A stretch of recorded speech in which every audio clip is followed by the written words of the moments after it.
It's time to talk about the Montreal shooting. I'm going to explain some key concepts here, such as the stick or snake dilemma.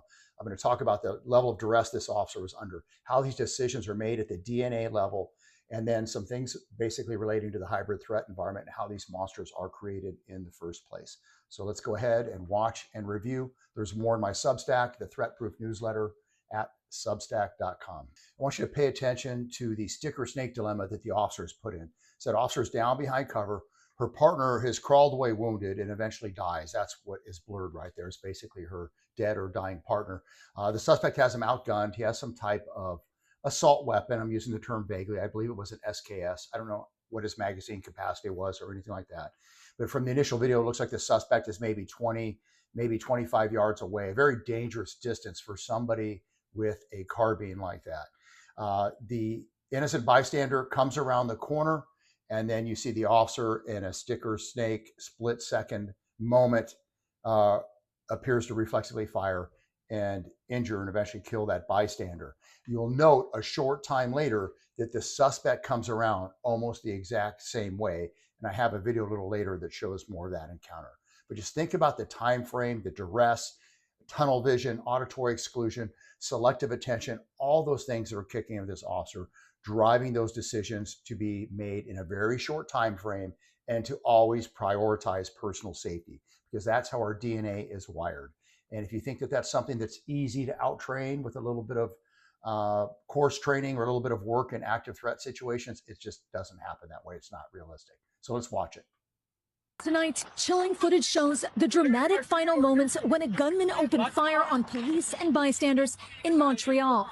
Oh my God, oh my God, oh my God! The video's so graphic, we cannot show you most of it. You see an officer shot, another officer crouching for cover, gun drawn, as shots ring out. In a separate video, you hear a terrified eyewitness. Oh my God, oh my God, oh my God! You see a bystander drop to the ground, the body of the police officer nearby. Right there, he comes right around almost wearing the same camouflage position and armed with a as the rifle, bystander did. rushes toward the other officer. The suspect eventually shot dead.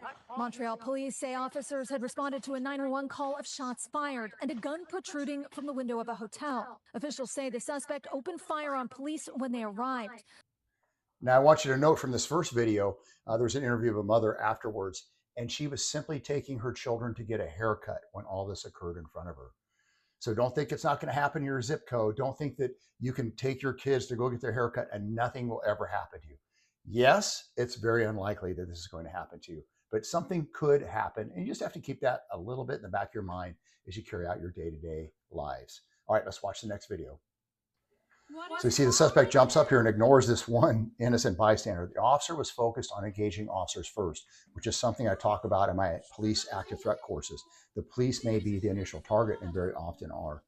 You can see the blurred area. You have an officer dead. Again, another officer down behind cover trying to survive that intense gunfight that basically caught them by surprise.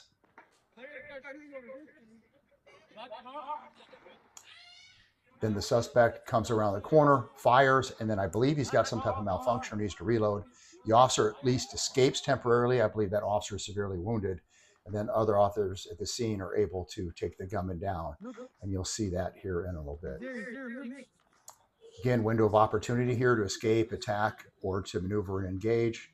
And officers at the scene use it and seem to put him down right there. And of course, if we want to talk about what type of suspects do this, here's an idea of what we have out there in society today. Basically what I call the hybrid threat environment. Social media helps produce these monsters. Understood the suspect was linked to a misogynistic incel group and had circulated a violent manifesto targeting women. Take some lessons from this. Avoid the stick and snake when you can. Be prepared for it when you can avoid it, and be ready.